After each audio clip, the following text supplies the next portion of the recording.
large, volunteer-driven open source project, and it means some very specific things. Python is about 400,000 lines of code. Coverity inspected all of the C code in Python. We'll talk about what I mean by C code in Python in a second. And from Coverity's perspective, Python has fewer than 0.01 defects per 1,000 lines of code. So I mean, just think about code you've written recently, code you've reviewed recently. See how that stacks up. Coverity does this for lots of projects, lots of proprietary software as well, and they publish statistics on how open source and proprietary projects do on average when run through the Coverity battering ram. And you'll see that proprietary software has on average 0.66 defects per 1,000 lines of code.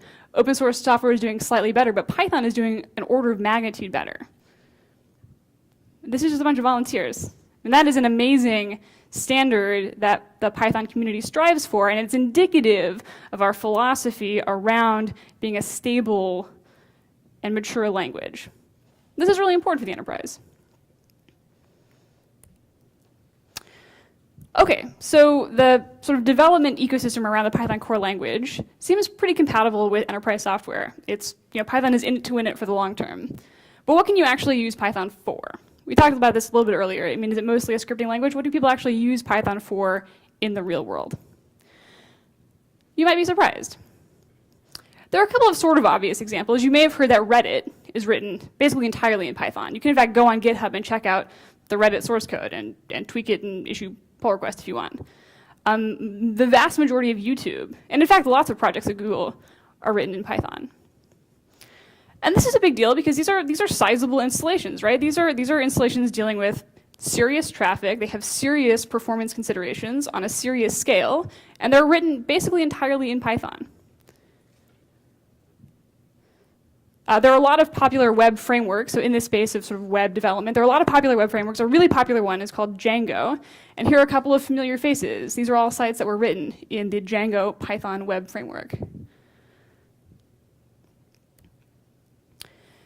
You might have heard that Python has become increasingly popular in the sciences.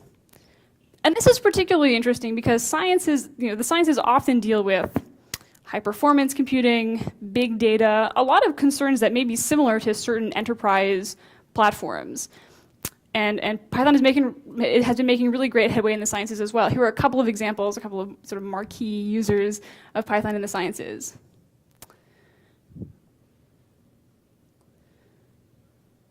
There are a lot of, particularly in the area of science, Python has some really robust libraries. A really popular one is called matplotlib. It's sort of the state-of-the-art and open source for data visualization in Python. It's really a shame that the bottom of these slides is cut off, but it's too late to turn back now.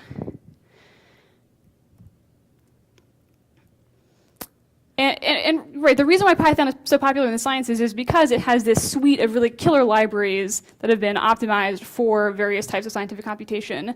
There are even Python distributions produced by companies that are specifically focused on making it very easy for scientists to get up and running and doing their work in Python. Language interoperability is a big thing for the scientists, but which also might be a big thing in other domains. Like, you can run your Fortran code. You can call out to Fortran code or to C code from inside of Python. And we'll talk more about that in a bit. And that can be really important for scientists, but it may be important for you as well. This is one you might not have guessed. Does anyone play EVE Online? Has a friend, willing to admit your friend plays EVE Online? Maybe? Yeah, okay, exactly. EVE Online is entirely, the backend is like the server backend is entirely written in stackless Python, a variant of Python. So this is not Python being a glue language for a game. This is a massive multiplayer online role-playing game written entirely in Python. And you can write these giant, networked games in Python. You can also do sort of fun things. In the bottom left is an open source game called Frets on Fire, which is a clone of Guitar Hero and things like that, written entirely in Python. On the right, this is a Minecraft clone written in less than 1,000 lines of Python. That's pretty cool. There we go. Awesome. Thank you. I have that. Which one, left or right? Oh, great. So you probably merged a pull request of mine. Awesome. Great.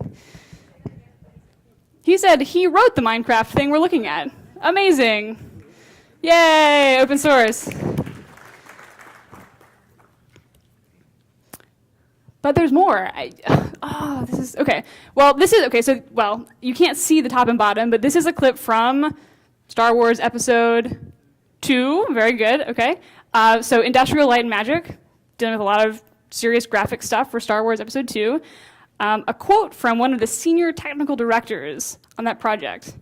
Python plays a key role in our production pipeline. Without it, a project the size of Star Wars Episode 2 would have been very difficult to pull off.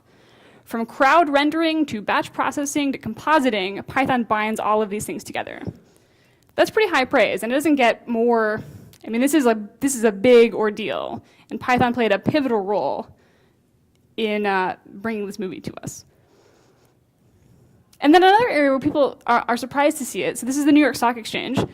Python is really popular in finance, for a lot of the same reasons why it's popular in the sciences. You can do the data analysis, the visualization, the high-performance computing, and Python powers the New York Stock Exchange's web-based transaction system. Couple of businesses. Rackspace. Rackspace has hired like every Python engineer I know, which is pretty incredible. Nokia, Dropbox's desktop client is entirely written in Python. And really, there are lots of examples in this space, but here are just a couple. So it should be clear that Python is not a scripting language. Python is not a glue language. You can absolutely do real, substantial, performant, big data-y work in Python. A recent addition to sort of the suite of domains where Python is really excelling is with interacting with hardware.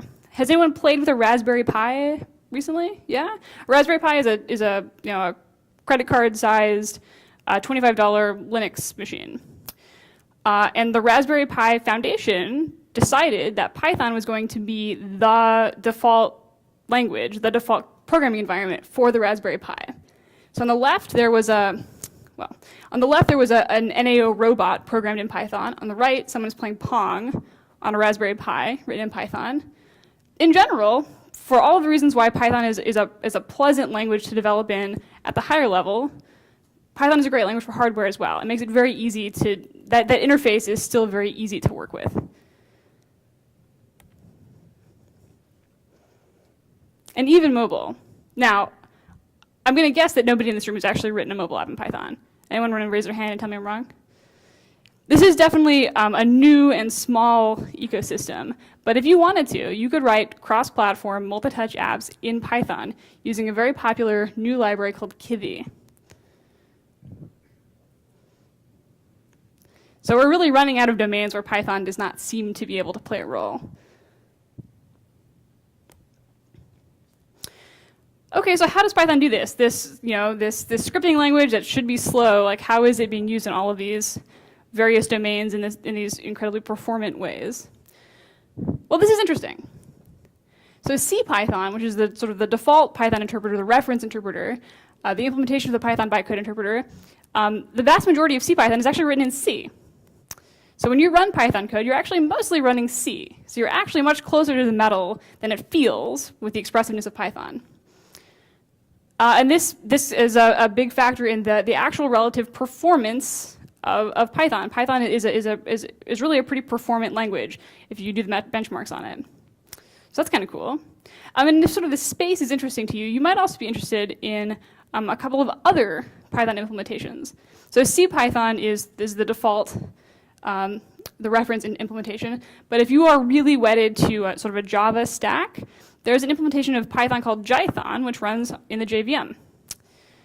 IronPython is a Python implementation on the .NET stack. That's kind of cool. So Python really can exist in many ecosystems, not just the default one. So Python is in general fast enough. And when it's not fast enough, we have even more tricks to help ensure that you get the speed that you need. So a couple of flagship ideas in this space. One is another Python implementation called PyPy. PyPy is a version of Python with a just-in-time compiler. And what exactly that means would be its own talk, but if you can imagine, you're going through, you're executing code and there are some hotspots that happen repeatedly, PyPy will, on the fly, compile, do an optimizing compiling pass across this hot path to produce optimized machine code that can get executed directly. And if you look on the right, there's the blue bars is PyPy performing against the orange bar, horizontal bar, which is the CPython reference implementation. So on many, many benchmarks, in particular, computational benchmarks, PyPy can be an incredible performance gain for you. So if you want to use Python and you find that for some computations it's still not fast enough, you may find that just running it on PyPy instead makes it, boom, all of a sudden wicked fast. Quora is an example of a big installation that uses PyPy. Another idea, harkening back to what I mentioned before about CPython being mostly written in C, Python has a foreign function interface.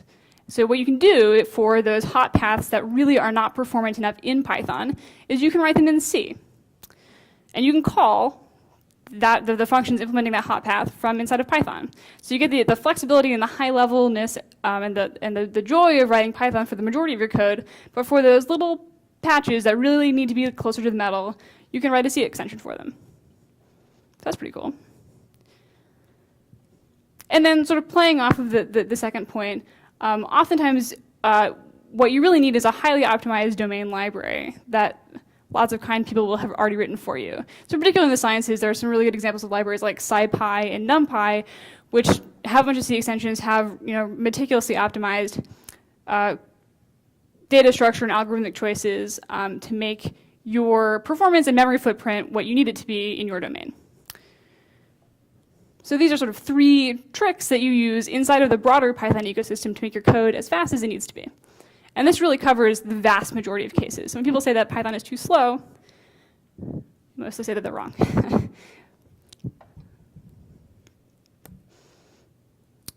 So that was Python the language and the development and the use in the various domains. But a really important feature of a language is its community. So let's talk about that for a second. What is the Python community trajectory looking like? Well, Python is undeniably popular. Here are some statistics from GitHub. You have sort of lines of code on the left, and then the relative popularity of some of the languages on the right. Python is definitely in the top 5. So in addition to the Python core language and standard libraries, there are over 35,000 packages on the Python project index, giving you additional libraries, additional functionality on top of the Python language. How popularity is measured is kind of a subjective thing. Here's another way of doing it. This is PyPL, the popularity of language index. And what this does is it accumulates data about Google keyword searches. And it considers itself a leading indicator because it's looking at data about people learning a language, people going through Python tutorials, things like searching for keywords related to learning a language. So in that respect, it's a leading indicator because it's a sign of people starting to invest in the language. And we see here that Python is going strong. It's actually the only language that's going strong in the top 9 that we can see here. This is for September of this year. So in terms of people sort of the rate of people investing in learning Python, we continue to go up. It's encouraging. And we can look at historical data for this, just to give you a bit of annotation. So Python is the pink one. This is from 2004 to 2013. And let's just to highlight a couple of other languages here. And this graph is really pretty interesting. Some languages undeniably have staying power, like Java at the top. Props to the Java community. It continues to do well. That's great. There are a couple of sort of worrying trends here. I would say that Perl is maybe something to look at as to why its trajectory is the way it is. As a language community, as someone who invests a lot of time in a language community, I would want to figure out how to avoid Python having that trajectory. But Python is looking pretty good. We saw the sort of the short-term growth in this chart, but even the sort of the longer-term trajectory is looking pretty great for Python.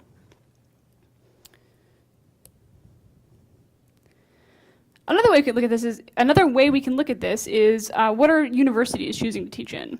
And universities are funny because they are like the last people to adopt anything, right? So if a university is adopting a language, it's probably here to stay. Unfortunately, some people do studies on this stuff. People have been keeping track of this thing called the read list for many, many years. And they have sort of meticulously surveyed and accumulated data on what various universities in the US are using to teach programming. And the first two languages, the top two, are probably what you'd expect. They're Java and C++. But Python makes a strong showing in third place. And again, if we looked at the trajectory for Python, it would be pretty meteoric as well. They interview professors as part of these surveys, and a lot of professors said, either they said, heck yeah, we're switching to Python, or they said, we haven't switched yet, but we're definitely thinking about it. Right, so universities believe in the staying power of Python and its value as a teaching language and its value as a language that its students graduate with into the job market. So that's pretty important as well. And this totally matters. I mean, this stuff matters for me as a developer because I want to invest in languages that I can get hired to use, and preferably languages that I enjoy using, that I can get hired to use. And for enterprise companies, it's a bummer to build a software stack that you can't hire people for because nobody knows the languages. Outside of some very niche cases, all things being equal, if you have lots of great developers to choose from, that is better for you. And hiring is already hard enough as it is. And even just taking a quick look at online learners. So has anyone taken a class from Coursera or edX or Udacity? Some folks. So these are these massive online learning initiatives. It is not an accident that all three of these platforms use Python as their introductory programming language. So they have attracted 300,000 learners to their platforms using Python. It's pretty interesting. Python is a global language. Python is certainly popular in the United States, but when I visit Europe, when I visit Asia, when I visit Australia, I can go to a local meetup group. And that's pretty important. It's important for developers to have a place where they can go and meet people who like the languages that they like and continue to learn and expand their skill sets. This is important for hiring. So there are over 200 communities on the official Python wiki as well as on this meetup page. There are tons of Python conferences all over the world. Have people been to a PyCon before? Nobody? Okay, great. Well, that's good. So PyCon North America is happening in Montreal in April. I'll be there. I would totally encourage you all to come join me. Early bird tickets are on sale now. But this is good as well, right? This means that there is so robust an international community that people hold conferences in Budapest, in East Asia, in New Zealand. I mean, that's pretty amazing. And then one other interesting point here, because we talked about science earlier, and about science, Python really making progress in the sciences. There's an initiative called Software Carpentry, whose whole shtick is, quote, making scientists more productive by teaching them basic software engineering skills. So this is stuff that you and I take for granted, mostly, hopefully. Stuff like version control, at least some basic programming so that you can do stuff like automate your experiments, automate your data analysis, automate your testing, interacting with databases, regular expressions, other really sort of good core software engineering skills like that. And software carpentry events are happening in universities all over the world. They've run hundreds. They have giant grants from various nonprofits because a lot of people believe that software carpentry is part of the future of open access. Like when you teach scientists these skills, they now have the tools to do reproducible data and to do it in an open way and to share that data. That's really important. And you might think, okay, well, scientists, is it like in Mathematica? Is it in MATLAB? Is it in R? No. In fact, the primary language that software carpentry teaches in is Python. It's another really interesting, strong sign for this language that even the scientists are getting on board.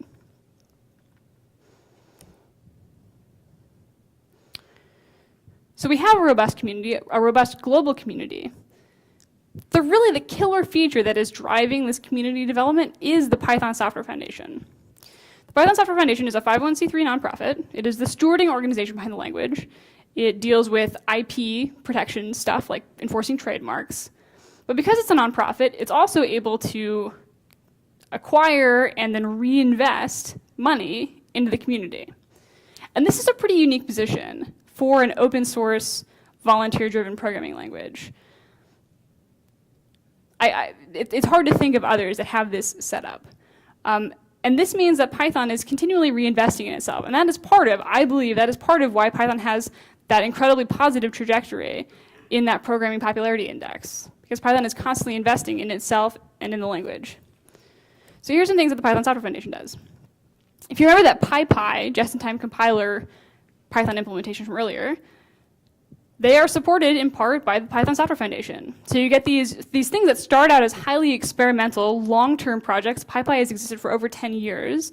It was not fast. It was not a fast just-in-time compiler for a long time, but it recently is. And when you have this institution that's able to invest money in the community and invest money in research, that means that without being beholden to sort of corporations driving development, this language can make academic progress and industry progress. So there's a grants program that allows you to do this.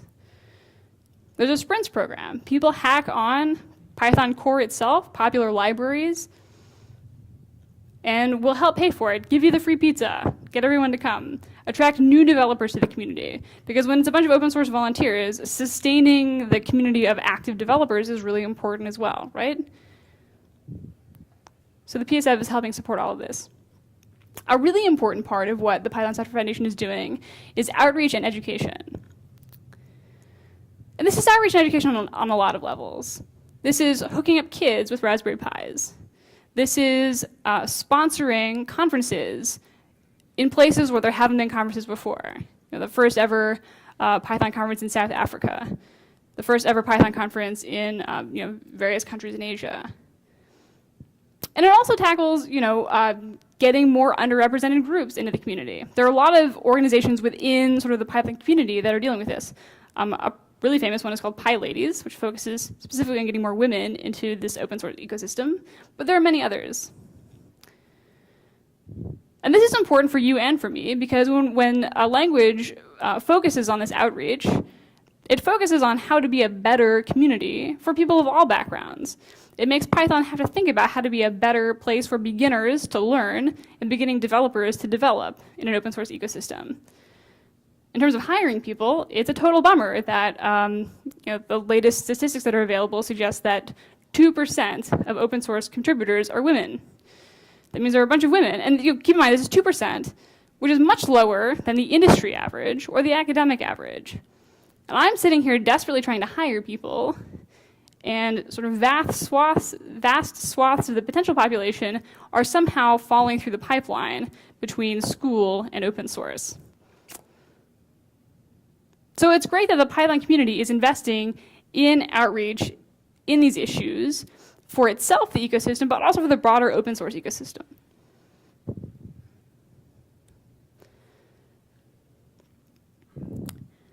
So why is Python so popular? Why is Python a good choice for you and for me? Why is Python a good choice for our companies? Well, it's popular. It looks like it's going to be popular for a while. It is effective and performant and a pleasure to work in across a range of domains. And it is a language that is constantly investing in itself and in the community. Those are all pretty compelling reasons. And that's why I believe, and the data suggests, that Python is a great investment for us and for our companies in the enterprise. So that's my pitch to you. Thank you. Does anyone have any questions? Yes. So I work in a company, it's a defense contractor. We use MATLAB. We pay math a metric time per seat. Total bummer. Their software. Yes. But the attractive part to that is that we can go to the leadership or the IT people and we say, hey, it doesn't work. Call MathWorks and get it fixed. And so if I make a pitch to the leadership to say, let's move our processing and science and computing to Python, the next question will be, well, are you going to support it? Yeah, that's a great question. And the answer to this is sort of textured. So one answer to this is, Oh, I'm sorry, great. The question was, I work for a defense contractor. We pay a ton of money out the nose for a contract for proprietary software.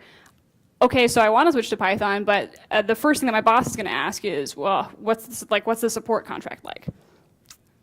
So there are a couple answers to this. One is that you can, Python, the language, and the ecosystem is free and open source software, but you can pay for support contracts with various companies that specialize in Python support.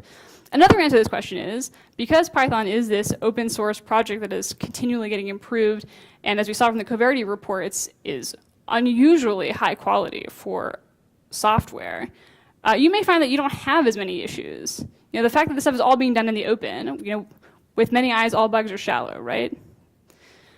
So that's another answer. And then the third answer is, I think in many cases, you develop expertise in-house that make the trade-off between this thing that is free and incredibly efficient to develop in versus maybe some maintenance costs. It's still a valid trade-off. Cool. I saw a hand over here first. Is it? Yes. So Python is really great to code in and enjoy it a lot. When you say for the enterprise, though, one thing where we've got a big problem is Python support for encryption and cryptography. So understand, if you're trying to do something for the enterprise or for the government, they're really worried about who wrote those libraries and have they been certified, and there's none of that. So we tried to do, we did some OAuth work for OpenStack. We had to barely found a library that would meet our needs underneath for the cryptography. So what can the foundation do? Because that's sort of one of the few holes that I see that's holding Python back from being able to really take off.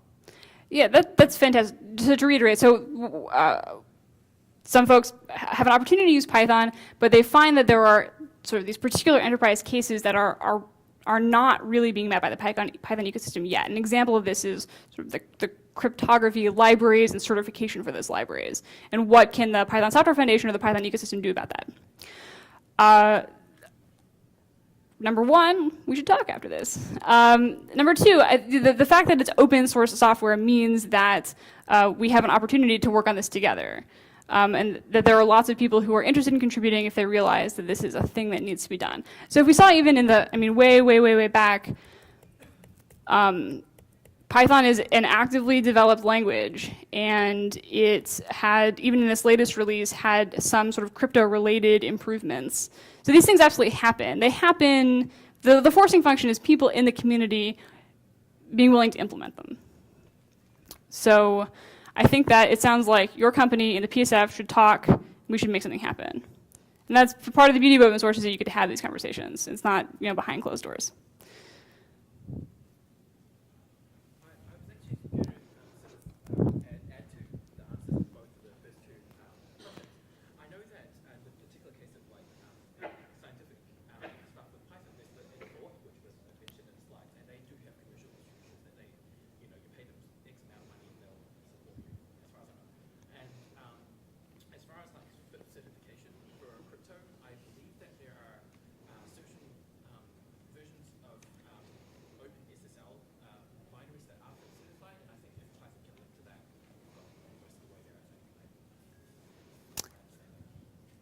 Cool. So just to reiterate that, so in particular for people doing scientific computing, there are specifically Python distributions that are produced and maintained by companies that you can buy support contracts with. And there was also a response to the sort of the crypto question. Python implements Python bindings for OpenSSL, and there's some amount of certification around the underlying library. So there's a question there about, you may have enough rope to give yourself the certification that you need, but we'll see. Yeah. Other questions? Yes. Python 3 is a different language from 2.7 version. That's a good question. We program my own code. This is the only language that I know whose latest version is not compatible with the older version. Yeah. So, and what do you see future of 3 versus 2.0? Yes, that's a great question. So if you've used Python before, you maybe even just heard that technically there are really two versions of Python that are incompatible. So there's sort of the 2.x line, the older line, and there's a 3.x line. And the Python community made a very bold choice half a decade ago that there were defects in the language severe enough that there was not a backwards compatible way to address them, and that the correct way, or the way that they were going to try to address these issues, was to sort of fork the language slightly. It's still it walks and talks pretty much like the Python 2 that you might have used, but it fixes these sort of language defects. And Python is on a 10-year plan to transition itself and the broader ecosystem, because there are 35,000 Python libraries that would need to be migrated to this slightly different, newer API. So one statistic is that Python is on target for its 10-year plan. So the Python community tracks very carefully the adoption of Python 3 by important community members and by libraries. And as far as we can tell, this admittedly ambitious 10-year plan, we seem to be on target for. So that's interesting. Now, in terms of this being sort of a pain in the butt for having Python 2 code that you have to migrate, Python 3 is 100% the future. Python 2 is only receiving a sort of security and maintenance updates at this point, and will eventually stop receiving those as well. Python 3 is the only Python that will exist going forward eventually. And so transition is inevitable. I would say that Python will probably never do this again. There are not a lot of examples of a language choosing to make this kind of split. And I think that we'll be able to write a textbook at the end of the experiment on whether it was the right choice or not. We're definitely committed to that experiment at this point. And so there are tools that have been developed to help migrate Python 2 code to Python 3 code. Other than that, you're a part of the transition with all of us. That's pretty much what I can say. But it's worth knowing that the people who develop, the core Python developers, agonized over this question for a long time. Their goal was never to make anyone's life hard. It was sort of a very considered decision that a fork was the right path forward. So we'll see what history says. Yeah.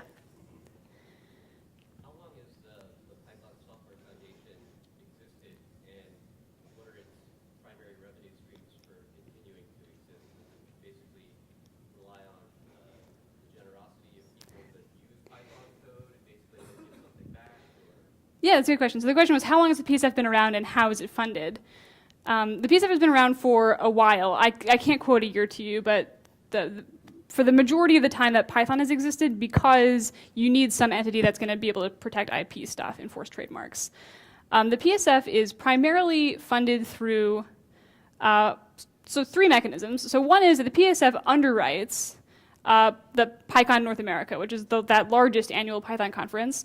That conference is run as sort of an extension of the PSF as a sort of non-profit conference, but money from that, proceeds from that conference can get reinvested in the community. So they sort of, people pay to go to PyCon, and that money comes back to the PSF to be reinvested.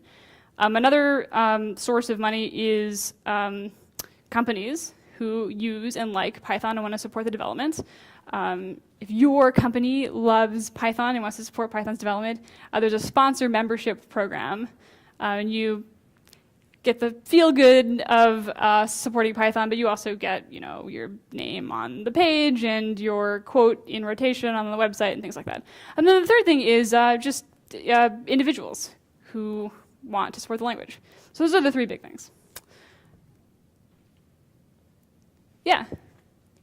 What advice do you have for companies starting to make a transition to Python? What advice do I have? You made a great choice. Congratulations. Python has a really robust ecosystem, so if you find yourself reinventing the wheel, as you might have had to do with other languages, maybe stop and double check that there aren't other people who have solved this problem for you before, because Python has an exceptionally robust sort of library ecosystem. I would encourage you to be a part of the global community. Come talk at PyCon, speak at user group events. in terms of sort of migrating to Python, I think you're going to find that it's a pretty pleasant experience for, given the language choices that you might have had. In general, things that you write in Python are shorter, easier to write, easier to read, easier to document and maintain. There are some studies that actual academics conducted and wrote up that suggest that all this is true, that the white space enforced by Python really does produce more readable, more maintainable code. So I think you're in for a good time. Yeah.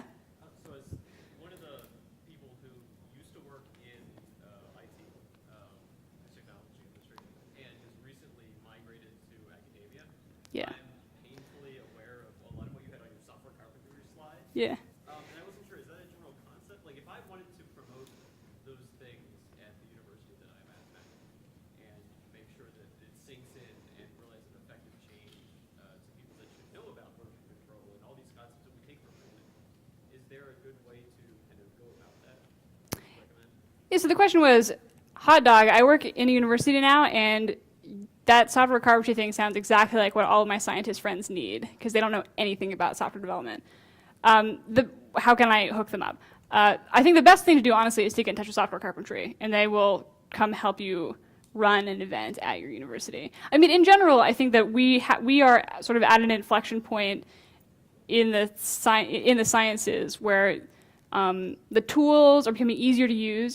Git may be easy for us as developers to use. It's maybe not so intuitive for scientists, but a lot of layers focus on scientists, focusing on collaborating around scientific data are being built on top of these tools, and this is making the barriers to entry for scientists to use basic software engineering principles much lower. And I think these are a prerequisite to reproducible data and open access being the norm. But I think it's happening. It is steadily but surely happening, and so we're going to, in the next 10 years, I think we're going to see a total transformation of science into a semi-software engineering discipline, which is going to be amazing. And this is going to change the world. Yeah. Can you share some experiences of migrating to 2.7, 2.x, 4.2.3.x, how people are able to do it, I had a hard time hearing you, but was the question just what are the options for migrating from 2 to 3? like people's experiences migrating from 2.x to 3.x so far? Yeah, so there's a Python wall of shame that will show you who has and hasn't migrated from 2 to 3, which if you Google for Python wall of shame, you'll find it.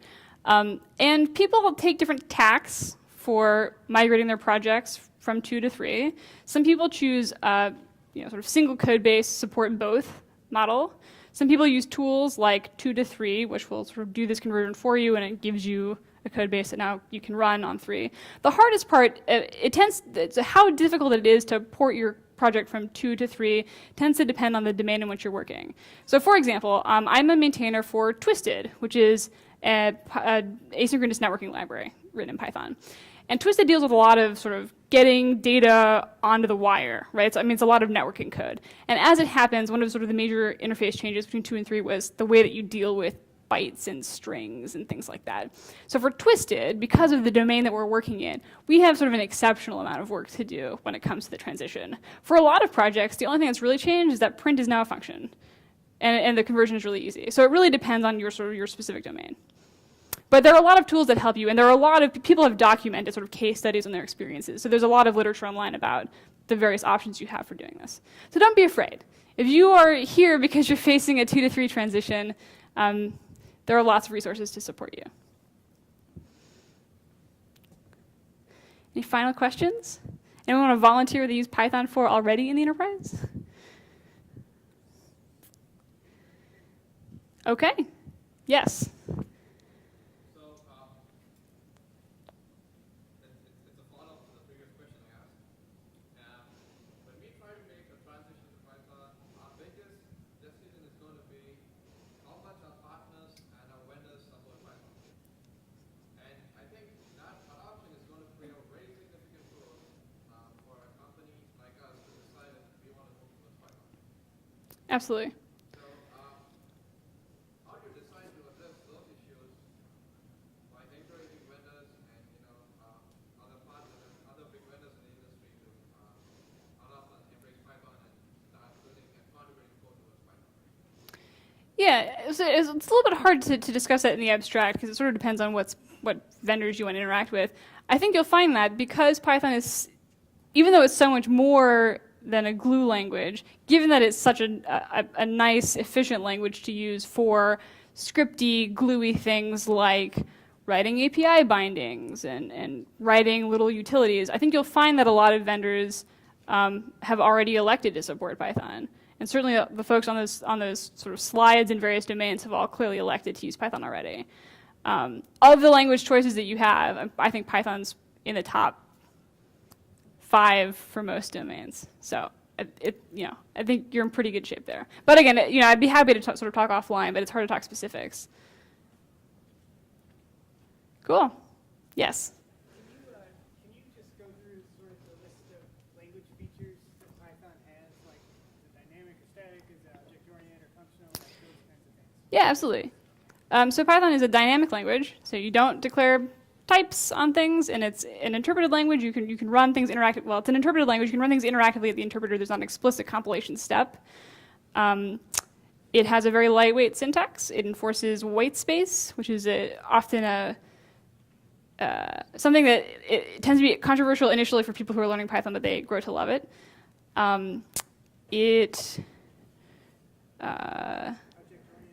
Yeah, so part of why Python is such a great teaching language is because while everything in Python is an object and object-orientedness is a natural way of expressing things in Python, you can sort of defer. You don't have to. It's not like in Java where like everything is in everything's a class basically. So in Python you can deal with just functions. There are also many sort of functional programming tidbits in Python. It has lambda and map and filter and things like that. Yeah. The best way to learn Python, the best way is to spend an hour working on it. And a funny thing about Python, so I spend a lot of time teaching beginners Python as part of the Boston Python user group. And one of the amazing things about Python is that after like 3 or 4 hours of learning the language, you're able to write useful software. Like that is enough to learn the language primitives and a couple of useful libraries and write some useful scripts or interact with some useful APIs. And that, which is sort of amazing given that like high school students and university students may spend an entire semester getting up to that point in languages with higher syntactic overhead. Yeah. New to Python, the white space is pretty good right now. So is there a good open source or free IDE or whatever to get started? Oh yeah, good question. So like, how do people develop in Python? Are there good IDEs? There are. Many people choose to not use an IDE. They use their favorite text editor. That's how I prefer to work on Python. There are absolutely Eclipse plugins. There are really nice IDEs that you can pay for. A really popular one is called PyCharm.